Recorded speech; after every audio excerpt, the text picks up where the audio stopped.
Covid का जो Omicron variant है ये बड़ा तेजी से फैल रहा है। आप भी अपने इर्द गिर्द लोगों को देख रहे होंगे। अब जो कोविड पॉजिटिव लोगों के तादाद है वो बढ़ रही है। अब ये बहुत करीब आ गई है हमारे घरों में, हमारे जानने वालों में दोबारा बहुत ज़्यादा केसेस बढ़ रहे हैं।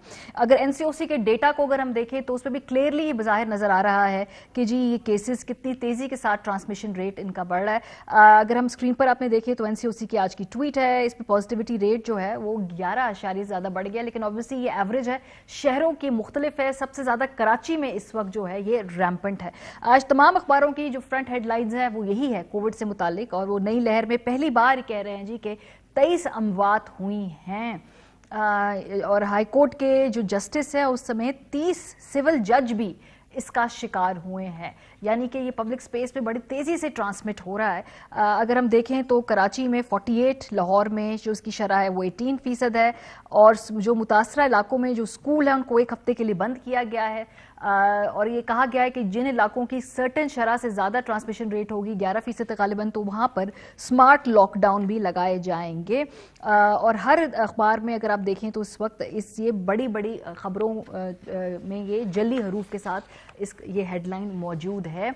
और इसी वाले से हम बात करेंगे। हमारे साथ असद उमर साहब मौजूद हैं, सरबराह एनसीओसी। बहुत शुक्रिया असद साहब में ज्वाइन करने के लिए। सबसे पहले तो ऑब्वियसली कोविड से रिलेटेड सवालात, क्योंकि आज हर अखबार की जो हेडलाइन है वो यही है कि ये इसकी जो इस वक्त जो कोविड केसेस हैं वो बड़ी तेज़ी से सर्ज अप कर रहे हैं। सो अभी हम क्या कह सकते हैं, क्या ये इस वक्त ओमिक्रॉन वेरिएंट के बाद ये पीक है या पीक की तरफ हम बढ़ रहे हैं? इस वक्त क्या स्टेटस है?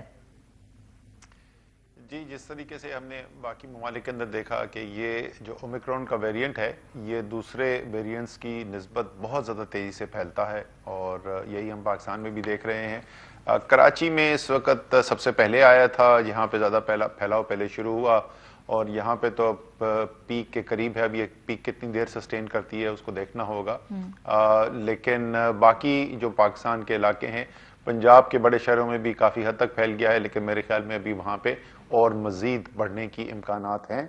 केपी में अभी ये निस्बतन कम है सिवाय पेशावर के। तो अभी ओवरऑल पाकिस्तान के अंदर आगे ज्यादा चांसेस ये हैं कि केसेस आपको बढ़ते हुए नजर आएंगे। ठीक है, और ये हम टाइमलाइन क्या देख रहे हैं? मतलब अगले 2 हफ्तों में, ये 3 हफ्तों के बाद ये वेव नीचे आना शुरू होगी? ट्रेंड्स क्या कह रहे हैं? देखिए, बिकॉज ये नया वेरिएंट है और इसका जो बिहेवियर है ये पहले के वेरिएंट से जरा मुख्तलिफ है, तो इसलिए कोई हतमी तौर पे कहना मुश्किल है। साउथ अफ्रीका के अंदर ये देखा गया था, जहां ये सबसे पहले ये वेरिएंट आया, कि बहुत तेजी से ऊपर गया था, लेकिन वो निस्बतन जल्दी नीचे भी आना शुरू हो गया था। अब पाकिस्तान में जैसे मैंने कहा कि हमारे लिए टेस्ट केस जो है वो कराची है। सबसे पहले यहाँ पे शुरू हुआ था कराची में। अब वो 45% की पॉजिटिविटी के शरह के ऊपर जो है वो कुछ दिन से तकरीबन यहाँ पर है। अब यहाँ से हमें थोड़ा सा अंदाजा होगा कि वो कितनी देर सस्टेन करता है। इसका एक तो मस्बत शरह जो है वो तो जाहिर है इंपॉर्टेंट होती है, लेकिन उससे ज्यादा हमारे लिए जो इंपॉर्टेंट है वो अस्पतालों के अंदर जो इनफ्लो है। और अस्पतालों में इनफ्लो जो है वो क्योंकि थोड़ा गैप से बढ़ता है, तो वो अब बढ़ना शुरू हुआ है। तो वहां पे तो हमें डेफिनेटली हम ये कह सकते हैं कि हमारे अस्पतालों के निज़ाम के अंदर अभी इसमें आगे बहुत इजाफा देखने में आएगा। और इसी तरीके से बदकिस्मती से जो हमारे क्रिटिकल केयर के ऊपर पेशेंट्स हैं, यानी जिनको ऑक्सीजन की जरूरत है, उनकी भी तादाद के अंदर इजाफा जरूर हमें नजर आएगा। अच्छा, अभी तो क्योंकि अगर हम इसको थोड़ी कंस्ट्रक्ट करें, कौन से ऐसे बड़े बड़े इवेंट्स हैं या कोई बड़े बड़ी इस तरह की इस वक्त एक्टिविटीज जिससे ज्यादा तेजी से फैल रहा है? तो ऑब्वियसली शादियां हो रही हैं धड़ाधड़, उससे ये फैल रहा है। क्या स्कूलों से भी बहुत ज्यादा ये ट्रांसमिशन हो रही है? और क्या इसके अलावा और कौन कौन से एवेन्यूज हैं जहां से बड़ी तेजी से ये फैल रहा है? क्या रेस्टोरेंट्स भी उसमें शामिल हैं, सिनेमाज भी शामिल हैं? अच्छा, मैं आपको इसका जवाब देता हूं, लेकिन उससे पहले मैं जरा सा, क्योंकि आपने स्कूल्स का पूछा था, उमूमी तौर पे तो हमें ये पता है कि वैक्सीनेशन जो है वो बेहतरीन हिफाजत का जरिया है, और उसमें अगर हो भी जाता है तो सिम्टम्स जो हैं वो बहुत ज़्यादा ख़तरनाक हद तक नहीं बढ़ते। हो भी सकता है, नामुमकिन नहीं है, लेकिन उसके इम्कानात बहुत कम हो जाते हैं। इसी तरीके से हमने स्कूल्स के अंदर देखा, हमें जिन शहरों के अंदर वैक्सीनेशन जो है वो ज़्यादा हुई भी थी, 12 और 18 साल के बच्चों के लिए जो वैक्सीनेशन का अमल जारी था, वहां पर हमने केसेस भी बढ़ते हुए कम देखे हैं बनिस्बत उन शहरों के जहां पे वैक्सीनेशन लेवल कम था। एक्टिविटी जो बुनियाद है कि किस सिचुएशन के अंदर या किस सूरत-ए-हाल के अंदर ये ज्यादा फैलता है, उसमें इसमें और कोई दूसरे वेरिएंट में फर्क नहीं है। जहां पर भी भीड़ ज्यादा होगा, क्लोज एनवायरनमेंट होगा, और खास तौर पे सबसे खतरनाक वो होता है जो क्लोज एनवायरनमेंट हो और वहां पर खाना सर्व किया जा रहा हो, बिकॉज फिर तो जाहिर है मास्क भी नहीं पहनेंगे। तो रेस्टोरेंट्स, इंडोर डाइनिंग जो है वो इंतहाई खतरनाक है, शादियों के इंडोर जो खाना होता है वो इंतहाई खतरनाक है। तो और इसी तरीके से जो भी भीड़ वाली जगह है वो इन शादी और ये खाने की इंडोर डाइनिंग के बाद दूसरे लेवल के ऊपर वो एरियाज बनते हैं जो जरा ज्यादा खतरे की बात बनते हैं। क्या ये एक माइल्डर वेरिएंट है? क्योंकि इसके बारे में बड़ी कन्फ्लिक्टिंग जो है ना वो मालूमात हैं हर जगह। जरा रिकॉर्ड स्ट्रेट कर दें हम, क्या ये जो कोविड ओमिक्रॉन वेरिएंट हो रहा है, आपके पास क्या स्टडीज हैं? क्या वो ज्यादा स्ट्रांगली अफेक्ट कर रहा है लोगों को, या पहले वेरिएंट्स के मुकाबले में इसके उतनी ज्यादा खतरनाक नहीं है? अभी तक इस पे क्या फाइनल है, क्योंकि हर किसी का अपना अलग तजुर्बा है जिससे भी बात करें।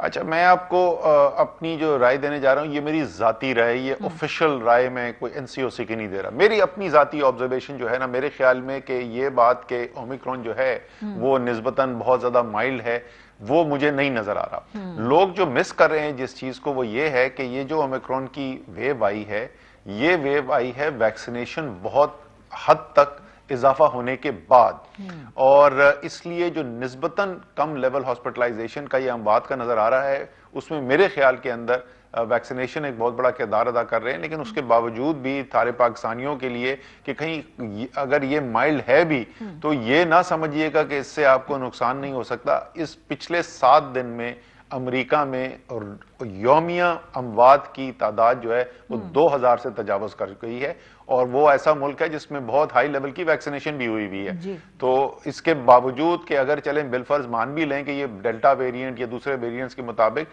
कम मोहलिक है, लेकिन मोहलिक फिर भी है, और इंसानी जाने जो हैं फिर भी इससे जाया हो रही है। असद साहब, लेकिन ये जो हम जब टेस्ट रिजल्ट्स लेकर आते हैं जिसके बेसिस पे ये डेटा होता है और उसके ऊपर आप एनालिसिस करते हैं, क्या पाकिस्तान में जो टेस्टिंग है ये उस लेवल की है वॉल्यूम वाइज जितनी दुनिया भर में? क्योंकि अभी भी टेस्ट बहुत महंगा है, 6,000 6,500 लोग दे रहे हैं। पाकिस्तान में कितने लोग हैं जो इतना टेस्ट करवाना चाहेंगे?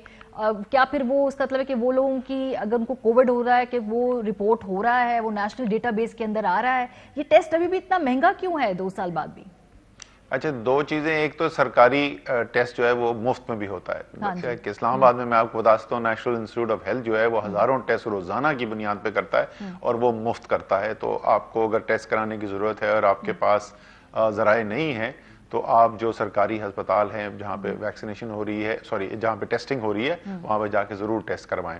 दूसरी कि क्या हम तमाम वो लोग जो हैं उनको टेस्ट कर पा रहे हैं, नहीं कर पा रहे, और खास तौर पे मेरे ख्याल में ये ओमिक्रॉन के अंदर तो गैप जो है, जो एक्चुअल मेजर्ड केसेस हैं, जो केसेस रिपोर्ट हो रहे हैं, जो एक्चुअल केसेस हो रहे हैं, उसमें काफी सिग्निफिकेंट गैप है। अच्छा। लेकिन उसके बाद जब कोई बीमार हो जाता है और वो अस्पताल जाता है, तो अस्पताल तो जब वो जाएगा तो 100% केसेस के अंदर वहां पे टेस्टिंग हो रही है।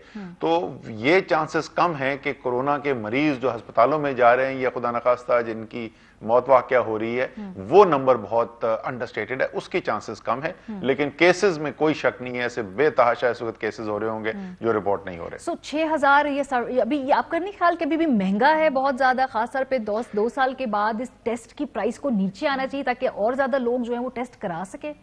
देखिए, जो हुकूमत तो जाहिर है यही कर सकती है कि मुफ्त में ये सहूलत दस्तयाब करे, और अरबों रुपए खर्च किए हैं वफाकी हुकूमत ने भी और सूबाई हुकूमतों ने भी ये टेस्टिंग फ्री करने के लिए। वैक्सीन के लिए तो सिर्फ वफाक ने पैसा खर्च किया। सिर्फ आपके जरिए मैं कौम को बता दूं, 250 अरब रुपया वफाकी हुकूमत ने खर्च किया अपने जराए से वैक्सीन मुफ्त मुहैया करने के लिए। लेकिन जहां तक जो कमर्शियल ऑपरेट कर रहे हैं, आपके बाहर भी जानने वाले होंगे और आपको वहां से भी इंफॉर्मेशन आती होगी, क्योंकि रिमेंबर कि ये जो टेस्टिंग किट्स बाहर आ रही हैं ये बाहर से आ रही हैं, पाकिस्तान में तो बन नहीं रही। सही। और वहां पर जो फी है ये इससे कहीं ज्यादा है, पाकिस्तान में तो निस्बतन उससे बहुत ये कम चार्ज कर रहे हैं। तो मेरे ख्याल में, और ये हमने टेस्ट भी करवाया था कि कोई बहुत ज्यादा प्रॉफिटेरिंग तो नहीं हो रही, हेल्थ मिनिस्ट्री वालों ने चेक किया था, तो कमर्शियल जो पॉइंट ऑफ व्यू से चार्ज कर रहे हैं वो इतनी कोई एग्जॉर्बिटेंट चार्जिंग नहीं हो रही, उस टेस्ट की अच्छी खासी कीमत आती है। लेकिन फिर मैं वही दोहराऊंगा کہ جو نہیں افورڈ کر سکتے سرکاری ہسپتال میں جا کے ضرور ٹیسٹ کرائیں اگر ان کو کوئی بھی ایسے علامات نظر آ رہے ہیں۔ اچھا ایک اور بات، ابھی جو کورونا کی سیلف ٹیسٹ کٹ ہے یہ جو 700 روپے کی مارکیٹ میں مل رہی تھی، تو یہ بتائیے کہ کیا یہ ریلائبل ہے اس کا ریزلٹ، اور دوسرا یہ کیا وہ ویسے مل بھی نہیں رہی ہے، کیا یہ بھی شارٹ ہو گئی ہے، اس سے متعلق کیا آپ کی؟ جو ریپڈ اینٹیجن ٹیسٹنگ ہوتی ہے جی ایئرپورٹس وغیرہ پہ بھی جو ہم استعمال کر رہے ہیں وہ ریزنیبلی ریلائبل ہے۔ پی سی آر گولڈ سٹینڈرڈ ہے ٹیسٹنگ کا، یہ اتنی ریلائبل نہیں ہے بٹ ریزنیبلی ریلائبل ہے، اور یہ میں انکریج کروں گا جو اس کو ایکسیس کر سکتا ہے اس کو ضرور کرنا چاہیے، اس کو استعمال کرنا چاہیے۔ اگین یہ کمرشلی اس وقت سپلائی ہو رہی ہے، جہاں پر آفیشلی کی جاتا ہے جیسے ایئرپورٹس وغیرہ ہیں تو وہاں پر چارج نہیں کیا جا رہا، وہ حکومت اس کے پیسے دے رہی ہے۔